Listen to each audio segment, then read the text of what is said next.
नमस्कार, स्वागत है आपका। मैं हूं आपके साथ विवेक शुक्ला और आप देख रहे हैं उत्तराखंड की आवाज। आज हम बात करेंगे त्रिवेंद्र सरकार के 4 सालों के कामों की। उत्तराखंड की त्रिवेंद्र सरकार 4 साल का कार्यकाल पूरा करने जा रही है और इन 4 सालों में सरकार ने क्या क्या काम किया है, इसका पूरा लेखा जोखा जनता के बीच रखा जाएगा। एक तरह से सरकार अपनी इन 4 साल की उपलब्धियों को जनता के बीच रिपोर्ट कार्ड के तौर पर रखेगी। इसके लिए सरकार के मंत्री और विधायक भी पूरा लेखा जोखा तैयार कर चुके हैं और इन 4 सालों में सरकार ने जो महत्वपूर्ण काम किए हैं, जैसे गैरसैंण को ग्रीष्मकालीन राजधानी बनाना हो या फिर किसानों को बगैर ब्याज के लोन देना हो, ऐसे तमाम कामों को लेकर त्रिवेंद्र सरकार जनता के बीच जा रही है और आगे भी जाएगी। इस पर कैबिनेट मंत्री सुबोध उनियाल का कहना है कि 4 सालों में सरकार ने बहुत कुछ किया है और हम अब इस कामकाज का ब्यौरा जनता के सामने रखेंगे।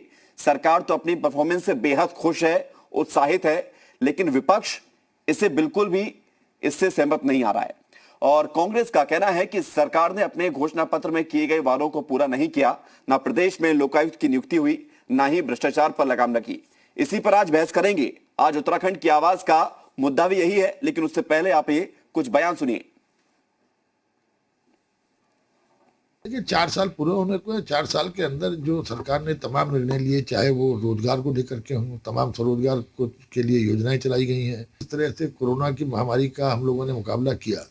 उसके साथ साथ जो अस्पतालों में आईसीयूज और वेंटिलेटर्स लगा करके स्वास्थ्य व्यवस्था हमेशा के लिए ठीक हुई है और इससे तमाम हम सौर ऊर्जा से लेकर के सड़कों से लेकर के पुलों से लेकर के बिजली तक की स्थिति को लेकर जो हम लोगों ने 4 वर्ष में निर्माण, जो हम लोगों की उपलब्धियां नहीं है, इनको लेके जनता के बीच में जाकर जनता को पता।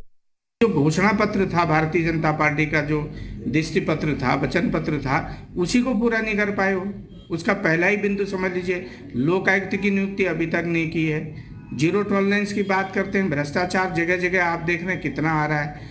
तो ये कुछ नहीं है, चुनावी माहौल बनाने की बात है। 5 साल में 4 साल में काम तो कुछ किया नहीं है और इस तरीके की बातें करके निश्चित रूप से जनता को दिग्भ्रमित करने का या जनता का ध्यान बटाने की बात कर रहे हैं। और सीधे अब चर्चा की शुरुआत करते हैं। लखपत बुटोला नेता कांग्रेस से हमारे साथ जुड़ रहे हैं और बीजेपी से पक्ष रखेंगे विनोद सुयाल, प्रवक्ता हैं बीजेपी के। स्वागत आप दोनों का जी उत्तर प्रदेश उत्तराखंड में।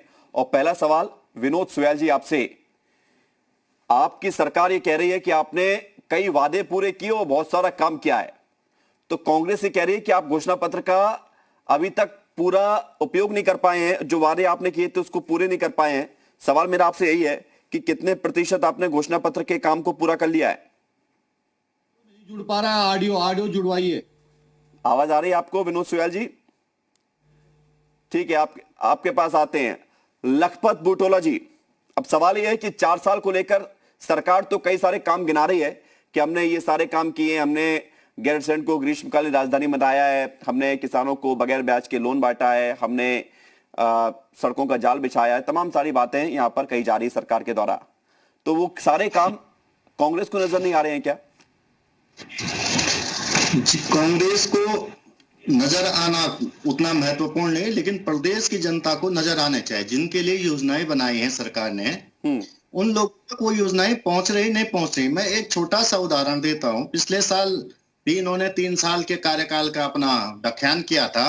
उसमें एक बात्सल्य योजना रखी थी मुख्यमंत्री जी ने। आप बताएं उस बात्सल्य योजना का क्या हुआ है? इनका जो मैनिफेस्टो था, उस मैनिफेस्टो का पहला बिंदु ही लोकायुक्त था, वो परवर समिति को भेजा गया है। ये तो ऐसा नहीं, जनता नहीं देख रही। अभी इन्होंने कहा कि हम 3 लाख तक ऋण देंगे। अभी 3 दिन पहले तो इन्होंने घोषणा की है, मुख्यमंत्री जी ने एक घोषणा की है कि हम प्रत्येक ब्लॉक मुख्यालय को 1.5 लेन से जोड़ देंगे। लेकिन क्या जुड़ेंगी वो? क्या आप आखिरी साल चुनाव वर्ष में क्या लोगों को लोन दे पाएंगे क्या? ये सवाल इस चीज पे होता है कि विपक्ष तो सरकार की जो कमियां हैं उनको बताएगा, लेकिन जिन लोगों के लिए योजनाएं बन रही हैं वो योजनाएं धरातल पे उतर रही नहीं उतर रही है, ये महत्वपूर्ण होता है। ये सरकार अपनी साफ नीति से काम करे और सही दृष्टि और सही डायरेक्शन में काम करे। नहीं, आपको क्या लगता है कि इन 4 सालों में सही दृष्टि से सही डायरेक्शन में काम नहीं हुआ है? विनोद जी, आ रहा हूं आपके पास, आप ही को जवाब देना है। लखपत जी, सवाल मेरा आपसे है कि आपको क्या लगता है सरकार ने कितना काम किया है? मैं इसका एक उदाहरण देना चाहता हूं। आप पहले समझिए, विकास करने के लिए सबसे पहले धन की आवश्यकता होती है। सरकार, एक बीजेपी का कोई प्रवक्ता, कोई मंत्री बता दे कि रेवेन्यू जनरेट करने के लिए सरकार ने क्या काम किया है और कितना इन 4 सालों में रेवेन्यू जनरेट किया है। काम इन्होंने 4 साल में क्या किया है कि इस प्रदेश को सबसे ज्यादा कर्जा दिया है। ये इनकी बड़ी उपलब्धि है।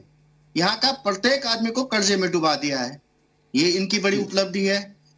एनएसओ की रिपोर्ट कहती कि 23% से ज्यादा बेरोजगारी दर हो गई है। इनकी ये बड़ी उपलब्धि है। आपके आरोप पर वो हंस रहे हैं विनोद सुयाल जी। जी जी, इसलिए ये हंसने की बात है। ये जनता पे भी हंस रहे हैं। ये मैं तो रटा है आपका। इन्हें गंभीर चीजें। ठीक है, जवाब ले लेते हैं विनोद सुयाल जी आपकी तरफ। सवाल ये कि 4 सालों में आप लंबी एक लिस्ट बता रहे हैं कि हमने ये किया वो किया। हमारे विद्वान साथी बुटोला जी जो है तो बड़े आंकड़े लेकर आते हैं, लेकिन वो कभी उन आंकड़ों की चिंता नहीं करते हैं जो आप बताइए आंकड़े। आप बताइए आंकड़े आज। जी, आज मैं बताऊंगा आपको आंकड़े। भारतीय जनता पार्टी ने लगभग 25-25 किलोवाट के 10,000 परियोजनाएं आवंटित की हैं सौर ऊर्जा की। वीर चंद्र सिंह गढ़वाली योजना के तहत 50% बसों की खरीद जो है तो बेरोजगारों के लिए की है। मुख्यमंत्री बसों की खरीद बेरोजगारों के लिए की, बसें चल नहीं पा रही हैं। मुझे बोलने दो। मुख्यमंत्री स्वरोजगार योजना के तहत एमएसएमई के तहत 150 प्रकार के काम किए हैं, जिसमें लगभग 78 करोड़ रुपए जो है तो बांट दिया है। प्रदेशवासियों को ग्रीष्मकालीन राजधानी का इतना बड़ा तोहफा दिया है। वहां के जलाशय के लिए 70 करोड़ रुपए का एक जलाशय बनाया जा रहा है। वहां पर एक जिला चिकित्सालय खोला जा रहा है। आने वाला वहां भी वहीं पर आयोजित किया जाएगा। अब अटल आयुष्मान योजना इनको दिखाई नहीं देती है जो उत्तराखंड के लिए सजी बनी है। आम आदमी, मुझे यहाँ बुटोला जी को लेके कभी एम्स और किसी अस्पताल में जाना पड़ेगा। दोनों भाई चलेंगे तब देखेंगे, लोगों से पूछेंगे कि अटल आयुष्मान योजना से कितने लोगों की जान बची है और कितने लोगों ने इसका फायदा लिया है। इनके जब ये थे, इनके कार्यकाल में कहीं भी राज्य के अंदर जो जिला अस्पताल थे कहीं भी आईसीयू नहीं थे। हमारी सरकार ने सब जगह। आप बहुत बड़ी बात कह रहे हैं, आईसीयू नहीं था, एक भी आईसीयू नहीं था उत्तराखंड में, और कहीं नहीं था देहरादून छोड़कर। देहरादून, श्रीनगर, अल्मोड़ा, हल्द्वानी, रुद्रप्रयाग, पिथौरागढ़ में मेडिकल कॉलेज बना रहे हैं। इतने बड़े बड़े काम हम कर रहे हैं। ठीक है, आपके काम मैंने सुन लिए। अब जरा घोषणा पत्र की बात की जाए, जिसको लेकर आप जनता के बीच गए थे, तो कितने प्रतिशत घोषणा पत्र में से काम पूरा हो गया है? हमारी भारतीय जनता पार्टी की डबल इंजन की सरकार है, यह आप सब जानते हैं। और डबल इंजन की सरकार ने, जो केंद्र ने भी वादे किए थे और जो राज्य ने भी वादे किए थे, राज्य सरकार ने 85% वादे पूरे कर दिए हैं। और ठीक है, अब मैं एक एक करके कुछ सवाल पूछूंगा, हाँ या ना में जवाब दीजिएगा। विनोद सुयाल जी, क्या आपने कहा था अपने घोषणा पत्र में कि भाजपा की सरकार आई तो 6 महीने में खाली पड़े पदों को भर दिया जाएगा, ऐसा हुआ? हाँ या ना? दूसरा मेरा, कुछ पदों को भरा गया। दूसरा, भ्रष्टाचार पर नकेल कसने के लिए 100 दिन में खंडूड़ी का लोकायुक्त लागू होगा, हुआ या नहीं हुआ? हाँ या ना? मैं 85% की बात कर रहा हूं। सुन तो लीजिए कि मैं 15% नहीं गिना रहा हूं आपके, ये मेन बातें हैं आपकी जो आप कर रहे थे। 2019 तक हर गांव में सड़क होगी, हाँ या ना? हमने भ्रष्टाचार रहित सरकार चलाई जहां तक। अरे तो लोकायुक्त भी तो नहीं बना पा रहे हैं आप। भ्रष्टाचार रहित सरकार चलाई, लेकिन उसी सरकार में आरोप भी लगे हैं।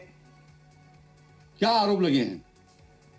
आप ही के विधायक कहते हैं। आप हमारे कामों को भी देखिए। आप तो केवल जो ऐसी बातें जो हम कोई काम ही नहीं कर रहे हैं भाई। आपका जो घोषणा पत्र है विनोद सुयाल जी, हम थोड़ा अपने मन से ही सवाल पूछ रहे हैं। आप ही के घोषणा पत्र को लेकर मैं आपसे सवाल पूछ रहा हूं। आपने कहा था 24 घंटे बिजली पानी की सप्लाई होगी, विश्वविद्यालय को फ्री वाईफाई देंगे, गढ़वाल कुमायूं दोनों ही रीजन में अस्पताल और हेल्थ सेंटर खोले जाएंगे। ये घोषणा पत्र में था या नहीं था? बिल्कुल खोले हैं। बिजली पानी 24 घंटे दे रहे हैं, घर घर नल दे रहे हैं अब तो। आप ऐसा नहीं कि हम नहीं कर रहे हैं। हम आप देखिए, जितने सड़कें थी, कितनी सड़कें बना दी गई हैं राज्य के अंदर। ठीक है, मुझे लगता है कि 2200 होम स्टे जो है तो जो बेरोजगार है उनको दे दिए गए हैं, ऐसा थोड़ी है। ठीक है, तो आप इसको जवाब ही तो मांग रहा हूं मैं आपसे। आप तो एकदम से कहने लगे कि आप वो 85% पर आप आ गए, 15% के वादे आप गिना रहे हैं। लौट रहा हूं आपके पास। बुटोला साहब, आप कुछ कहना चाह रहे थे, वो तो आप कहिए, लेकिन सवाल ये है कि अगर इतने सारे दावे किए जाते हैं विकास कार्यों को लेकर और एक तरफ आप ये कहते हैं कि कुछ हुआ ही नहीं है, जनता क्या सोच रही है? ये तो सुयाल जी स्वयं कह रहे हैं, और मैं इसलिए हंस रहा था कि ये जितना लंबा फेंकते कि हमने इस योजना को आवंटित कर दिया, ये घोषणा कर दी, 4 साल में आप ये बताएंगे ना कि क्या काम पूरे हुए हैं। आप उस लिस्ट को आएंगे, लेके आएंगे कि हमारे मैनिफेस्टो या जनता के हित में हमने जो समझा उचित मैं वही तो गिनवा रहा हूं, मैनिफेस्टो के आधार पर तो गिनवा रहा हूं जो हमने जनता से वादा किए। पहली बात मैं आपसे कह रहा हूं। दूसरी बात मैं आपसे कह रहा हूं, आपने इनके मैनिफेस्टो के जितने भी 5-6 मुख्य बिंदु गिनाए हैं, उन बिंदुओं में आप जानते हैं कि 18 मार्च को इनकी सरकार बनी थी और आज तक लोकायुक्त अपर परवर समिति को भेजा गया है जो मुख्य मांग थी इनकी। आप इस चीज को समझते हैं कि सरकार, माननीय मुख्यमंत्री, पहली बार इतिहास में ऐसा हुआ कि माननीय मुख्यमंत्री जी को हाईकोर्ट को कहना पड़ा है कि जांच की जानी चाहिए। 74 की सीबीआई सुप्रीम कोर्ट ने क्या कहा? सुन लीजिए, आप पूरी बात को सुन लीजिए। मैं आपसे पूरी, ऐसा है, 2 चीजों में आप अंतर समझे सुयाल जी। पहली बात यह है, सुप्रीम कोर्ट ने अभी उस पे, जब आप हाई कोर्ट का जजमेंट है, सुप्रीम कोर्ट का स्टे है और जजमेंट को महत्वपूर्ण माना जाता है। पहली बात को इसको समझने का काम कीजिए। हाई कोर्ट जब जजमेंट देगा तब आप पाक साफ निकलेंगे, ये आप समझ लीजिए। मैं तो सुप्रीम कोर्ट का स्टे महत्वपूर्ण नहीं है उसमें? जी महत्वपूर्ण है, लेकिन जजमेंट नहीं है। हाई कोर्ट का तो जजमेंट है, 2 चीजों में फर्क है, बहुत बड़ा फर्क है। और जब हाईकोर्ट अपना जजमेंट देगा तो मुख्यमंत्री जी पाक साफ है या उसमें मुख्यमंत्री जी ने भ्रष्टाचार किया, वो उसके बाद तय होगा। पहली बात। दूसरी बात मैं आपसे कह सकता हूं कि इन्होंने कहा है कि हम लोगों ने इतनी सड़कें दी है, बहुत अच्छी बात है, लेकिन मैं आपसे एक चीज पूछना चाह रहा हूं कि देहरादून की सड़कें आपने देखी मान्यवर? आप भी तो देहरादून में घूमते होंगे। राजधानी के ये हाल है तो दूर ग्रामीण क्षेत्रों में जो सुदूर नीतिमाणा से लेकर और उत्तरकाशी पिथौरागढ़ के लोग होंगे, वहां की सड़कों क्या स्थिति होगी, ये तो आप समझ ही सकते हैं।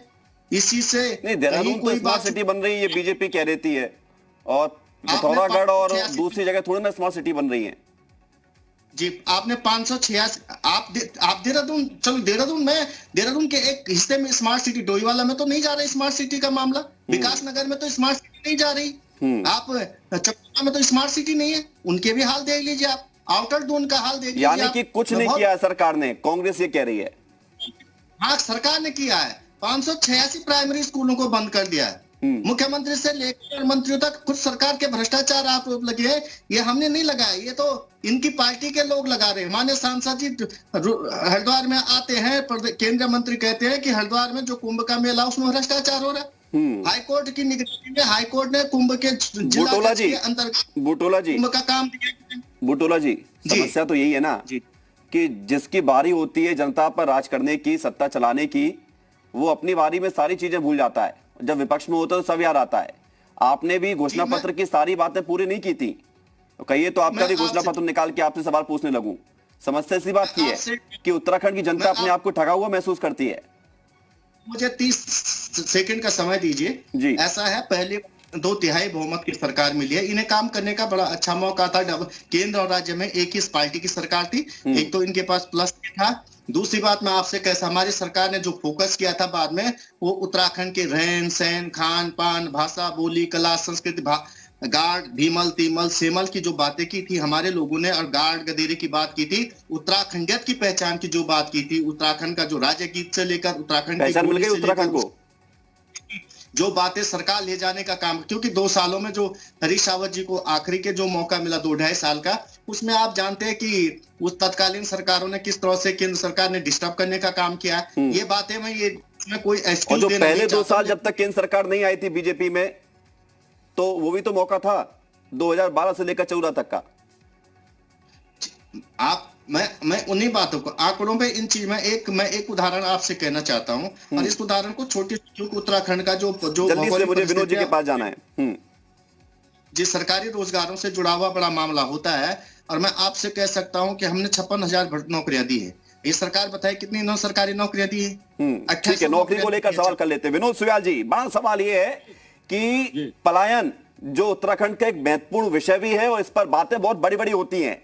लॉकडाउन में रिवर्स पलायन हो गया, लोग अपने घर को वापस लौट आए, लेकिन क्या आप उन्हें रोक पाए? बड़ा सवाल ये है, रोकने के लिए क्या वो रोड मैप था जो अब तक सामने आ जाना चाहिए था? मुझे ये कहते हुए प्रसन्नता हो रही है, और ये बात मैं आपके प्रसिद्ध टीवी चैनल पर बोल रहा हूं कि उत्तराखंड के अंदर जितना ढांचागत विकास, जितनी अच्छी सुविधाएं हैं, सड़क, स्वास्थ्य पहाड़ों पर हो गया है, आने वाले 1 साल के अंदर जो अगला 4 धाम यात्रा प्रारंभ होगी, लगभग 1 करोड़ लोग जो है तो उत्तराखंड घूमने आएंगे। इस तरह का उत्तराखंड बन रहा है, चाहे टिहरी लेक हो, चाहे टिहरी झील हो, और यहाँ के स्थानीय लोगों को सबको रोजगार मिल रहा है। कांग्रेस पार्टी के पेट में तभी तो दर्द हो रहा है, जब ट्रेन कर्णप्रयाग तक जाएगी तो क्यों नहीं आएगा पर्यटक, जब इतनी अच्छी सड़कें होंगी तो क्यों नहीं आप आएगा? नौकरी देंगे या रोजगार देंगे? तक 3 घंटे में देहरादून आ रहा है आदमी। मेरा दावा है कि यहाँ की बेरोजगारी समाप्त हो जाएगी। रहा पलायन की बात, एक पलायन प्रतिभाएं पलायन करती है, कुछ प्रतिभाएं ऐसी होती हैं जो अपने कारणों से चले जाते हैं, जिनकी इच्छा होती है कि मुझे दूसरी जगह जाना है। इच्छा नहीं होती है, मजबूर होते हैं वो लोग, मजबूर होते हैं। आप जिसे इच्छा बता रहे हैं वो उनकी मजबूरी होती है। जी जी जी सर। विनोद जी, आप जिसे इच्छा बता रहे हैं वो मजबूर होते हैं, वो उनकी मजबूरी होती है कि जाना पड़ता है। नहीं सर, नहीं। मैं पहाड़ के गांव का रहने वाला हूँ, सीमांत किसान का बेटा हूँ, बहुत लो प्रोफाइल में रहता हूँ। मेरे भाई भी जो है कुछ बाहर नौकरी करते हैं। मुझे पता है कि आदमी, यहाँ की एक परंपरा है बाहर जाने की। हमारे यहाँ विदेशों में बहुत सारे लोग चले गए हैं क्योंकि वहां पर बहुत अच्छी सैलरी है। अरे विदेश छोड़िए, आपके उत्तराखंड के लोग पड़ोसी राज्यों में चले जाते हैं। आप विदेश जाने को भी यदि अपनी पीठ थपथपा रहे हैं, एक मिनट रुकिए विनोद सोयाल जी। हमारे देश के लोग यदि विदेश में जा रहे हैं तो ये आप इसको, हमारे ये सोसाइटी का कल्चर बन गया है कि फलाने का लड़का या लड़की विदेश में है तो बड़े खुश होकर बताते हैं कि अमेरिका में, ऑस्ट्रेलिया में, जबकि ये हमें अपने ऊपर ये सवाल उठाने चाहिए कि हम अब वो व्यवस्था क्यों नहीं दे पा रहे हैं। एक सवाल आपसे लखपत बुटोला जी, केंद्र में भी आपकी सरकार, डबल इंजन की सरकार, ग्रीन बोनस तो आपको मिल नहीं पाया। वो पैसा जिसकी जरूरत महसूस की जाती रही है उत्तराखंड में, क्योंकि कर्ज लगातार बढ़ता गया, ऐसा क्यों हुआ? जी मेरे से पूछा? नहीं, मैंने विनोद जी से पूछा। विनोद जी देखिए, बहुत प्रसन्नता की बात है, जो 15वें वित्त में है उसमें उत्तराखंड राज्य को लगभग 90,845 करोड़ रुपया मिला है।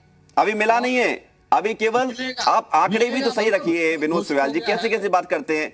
अभी केवल वित्त आयोग ने सिफारिश की है, उस पर निर्णय होगा और उसके बाद हर साल के हिसाब से लगभग 7,000 करोड़ रुपए मिलेंगे अगले 5 साल में। वो एक हिस्सा उसका अलग है, तो पहले दुरुस्त कीजिए अपने आंकड़े। जी नहीं, उत्तराखंड को पूर्व में इसी में से जो है तो 5176 करोड़ रुपए रेवेन्यू डिफिसिट ग्रांट मिल चुकी है, जिसकी संस्तुति की गई थी। इसी प्रकार आपदा में 51,778 करोड़ रुपए की संस्तुति की गई। तो ये पैसा तो आप ही का है, एक्स्ट्रा क्या मिल गया? 122 करोड़ नया क्या मिल गया? नया क्या मिल गया विनोद जी? ये पैसा तो आप ही का है, आप ही के पैसे यदि मेरे पास है और यदि मैं पैसे आपको लौटा रहा हूं तो इसमें आपके लिए कौन सी बड़ी बात है? संघीय सरकार है, वहां जीएसटी जाता है, उसके बाद यहाँ आता है, इसमें तो ऐसे तो आएगा। ये डबल इंजन की सरकार है। तो फायदा क्या है डबल इंजन से? बहुत फायदा है। 1 लाख करोड़ से ज्यादा पैसा नरेंद्र भाई मोदी ने उत्तराखंड को दिया है। तो कर्ज क्यों लेती है सरकार? साथ लगाएंगे तो फिर कर्ज क्यों लेती है सरकार? अब कर्ज लेने का तो इस समय तो आपदा आई, इतनी बड़ी महामारी है। हरीश रावत जी ने तो इससे ज्यादा कर्जा लिया था जब कोई महामारी भी नहीं थी बाजार से। ठीक है, बुटोला जी बोलिए, क्या कह रहे हैं? जी, पहली बात है, सोयाल जी ने कहा हम रोज बेरोजगारी खत्म कर देंगे। अभी से 15-20 दिन पहले इनके प्रदेश अध्यक्ष ने कहा 7,12,832 लोगों को हमने रोजगार दे दिया। अभी रोजगार उत्तराखंड में कुल 7 लाख के आसपास है। तो बेरोजगारी माननीय मुख्यमंत्री जी ने जो कहा माइनस में, वो बेरोजगारी तो यहाँ माइनस में इनके हिसाब में। दूसरी बात मैं आपसे कहना चाह रहा, आपने बहुत अच्छा सवाल इनसे पूछा कि बीआरजेएफ का पैसा इनकी सरकार ने खत्म किया था। रेवेन्यू कलेक्शन में 1% की गिरावट। इस समय सरकार ने रिटर्न जो करना था, जो 42% राज्यों का शेयर था, ये पढ़ते नहीं है शायद, 42 से 41% पे किया गया। इसको कम किया सरकार ने।